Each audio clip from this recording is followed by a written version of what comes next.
How to set a default folder view for all folders in Windows 11.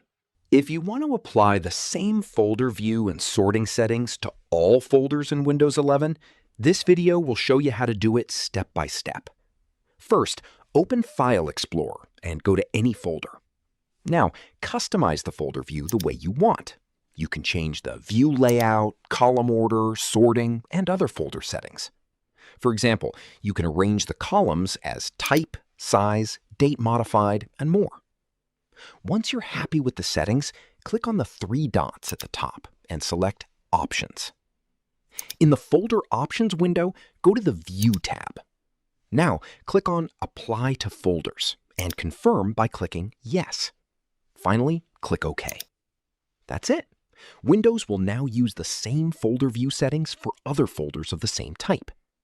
If you want to restore the default folder view later, go back to Folder Options/View and click Reset Folders.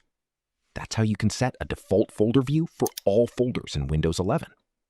If you find this video helpful, click on like, share, and subscribe for more tutorials.